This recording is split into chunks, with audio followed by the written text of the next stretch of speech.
Solois perempuan Terry Shahab saat ini masih terus menjaga eksistensinya di dunia tarik suara. Hingga sekarang, dirinya masih produktif untuk menelurkan karya-karya yang bisa dinikmati oleh para pendengarnya. Meski masih warawiri dari panggung ke panggung, Terry Shahab tetap menjalankan tanggung jawabnya sebagai istri dan ibu untuk kedua anaknya. Keseharian Terry tetap masih nyanyi. Alhamdulillah kebetulan baru keluar single baru. Terry cover lagu Chrisye, Ketika Tangan dan Kaki Berkata. Alhamdulillah. Tapi sambil ngejalanin sebagai ibu rumah tangga juga dari 2 orang anak laki-laki. Doain ya biar sehat terus. Sebagai ibu yang bekerja dan mengurus buah hati, Terry Shahab mengaku bersyukur memiliki tim yang kompak bersama suami tercinta, Ahmad Fikri Shahab. Ia mengaku membagi tugas dan peran sebagai orang tua untuk anak-anak mereka dengan baik. Tidak hanya itu, keputusan untuk tidak memakai jasa pengasuh anak dilakukan Terry dan suami, membuat keduanya lebih dekat kepada kedua jagoannya. Alhamdulillah suami nih tipenya juga sangat bekerja sama banget. Jadi Terry sampai akhirnya memutuskan untuk tidak pakai babysitter adalah karena suami pun mau ikut turun gitu. Dan untungnya suami Terry tuh kerjanya kantornya tuh sangat dekat sama rumah. Jadi kalau misalnya ada apa-apa ya kita saling aja gitu. Dan apakah bisa meluangkan waktu karena sudah terbiasa tidak pakai babysitter, jadi rasanya ya udah waktu selalu terluangkan untuk keluarga. Alhamdulillah, doain ya insert. Hampir 10 tahun sudah, Terry Shahab melakukan hijrah dengan mengenakan hijab untuk menutup auratnya. Hampir 1 dekade juga, Terry merasa keputusannya akan hal ini tepat untuk lebih dekat secara batin dengan Sang Maha Pencipta. Perjalanan di tahun 2015 diawali dengan tanda yang Allah berikan kepada Terry melalui bunga tidur di malam hari. Jadi waktu itu perasaannya tuh tiba-tiba Terry merasa malu kalau misalnya pakai baju terbuka. Dan sebelum kejadian itu Terry dapat mimpi waktu itu yang kurang enak. Mimpi Terry adalah naudzubillah min dzalik, mudah-mudahan cuma mimpi ya teman-teman. Mimpi Terry waktu itu adalah seakan-akan disiksa di neraka waktu itu. Dan kebetulan fokusnya tuh waktu di mimpi adalah rambut Terry dijambak-jambak. Naudzubillah min dzalik. Dari semenjak mimpi itu Terry memutuskan untuk nggak mau berlama-lama, nggak mau takut keburu terlambat. Jadinya akhirnya Terry berhijrah lah. Dan alhamdulillah subhanallah tetap masih diterima sama kamu semua. Thank you. Pada akhirnya, Terry merasa hanya ingin terus berjalan dalam lindungan yang maha kuasa. Segala ibadah yang dilakukan, baik setiap hari maupun saat bulan Ramadan tahun ini, semoga dirinya yang sudah mulai berhijrah ini bisa menjalaninya dengan baik dan tawakal. Terry, alhamdulillah masih dikasih umur, pastinya sebagai hamba Allah pengennya selalu tiap kali melangkah dikasih pandangan rahmat dari Allah. Kenapa? Karena kalau mau ngukur urusan ibadah doang kita nggak bakal nyampe bisa ke surga. Jadi mudah-mudahan kita semua selalu dalam pandangan rahmat Allah. Mudah-mudahan dapat syafaat Rasulullah dan ujungnya mudah-mudahan ya ibadah kita diterima gitu. Susah-susahnya kita memohon kepada Allah mudah-mudahan diterima. Itu deh yang paling berat, istiqomah.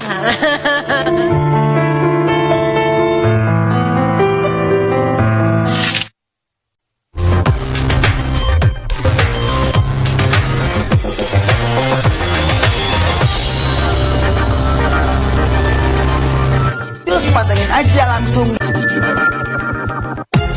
Perdebatan terkait hak cipta dan mekanisme pembayaran royalti antara penyanyi dan komposer makin memanas. Berada di 2 kubu berbeda, Ariel Noah dan Ahmad Dhani saling perang urat saraf dan lempar sindiran pedas. Lalu bagaimana respon tak terduga Adam Suseno terkait keinginan sang istri, Inul Daratista, menjalani operasi plastik di Korea Selatan? Seperti apa pula hubungan Elsa Japasal dan Aska Tegar yang tengah ramai diperbincangkan? Sementara itu, jauh sebelum bergelimang uang dan tenar seperti sekarang, seperti apa veteran Peto mengenang perjuangan berjualan ikan agar dapat uang Rp2.000 untuk naik angkot? Pemirsa, simak keseluruhan ceritanya yang terangkum di insert news highlight berikut.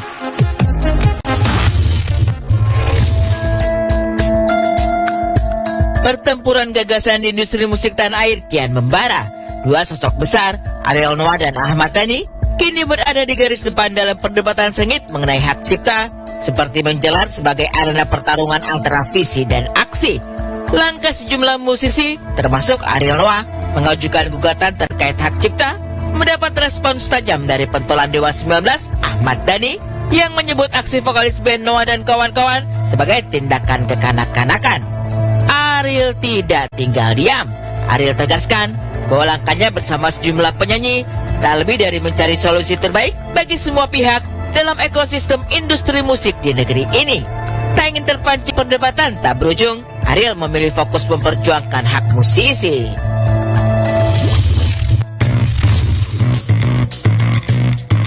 Di pentas keartisan, penampilan lebih dari sekedar penunjang. Bagi sejumlah bintang, penampilan jadi kebutuhan. Bahkan tak sedikit yang rela mengubah bentuk wajah mereka lewat jalan operasi plastik. Dan hasrat ini juga merasuki pedangdut Inul Daratista. Mengaku tertarik untuk menjalani operasi plastik di Korea Selatan, Inul sempat mencoba untuk mendapat restu dari sang suami Adam Suseno.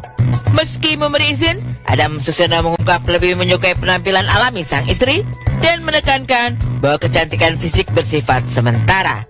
Adam juga menyarankan agar Inul menggunakan metode sederhana seperti tutorial wajah yang tersedia di media sosial atau bahkan menggunakan plester untuk mengencangkan kulit. Mendengar tanggapan suaminya, Inul pun memutuskan untuk mengurungkan niatnya.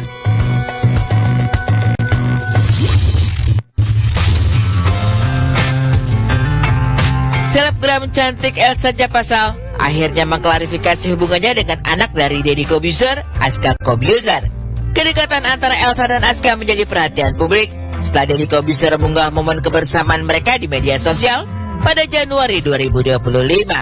Dalam unggahan tersebut, Elsa terlihat menemani Aska bertemu dengan sang nenek dan memicu banyak spekulasi mengenai hubungan mereka. Dalam program Berkahnya Ramadan, Elsa mengungkapkan bahwa interaksinya dengan Aska tak lebih dari sekedar pertemanan biasa, termasuk saat melakukan hangout bersama. Saat ditanya apakah Aska termasuk kriteria pria idamannya, Elsa menjawab bahwa ia menyukai pria yang baik, cocok, dan nyaman ketika diajak berbicara. Tapi, apakah Aska masuk kriteria tersebut? Hanya Elsa sendiri yang tahu pasti. Kenapa Aska jatuh? Kenapa kamu jatuh? Tadi aku mau jatuh, makanya berduduk. Udah jatuh. Kenapa, Cah? Aska. Tadi mau jatuh, dia jatuh sama tadi. Kenapa kau?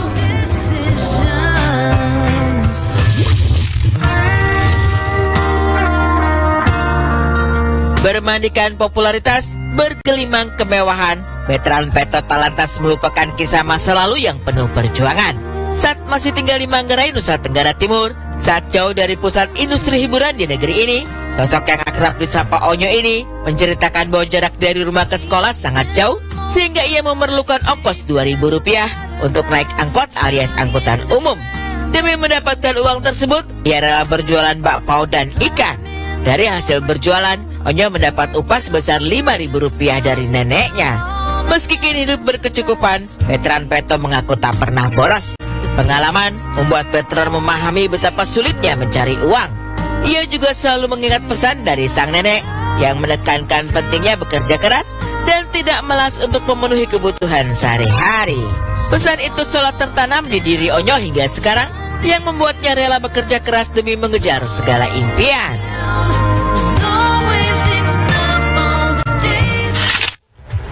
Ya, melihat tumbuh kembang seorang veteran Peto, kalau misalnya dari kecil sampai sekarang ini menjadi pria ya kan, kalau misalnya kita ngelihat karir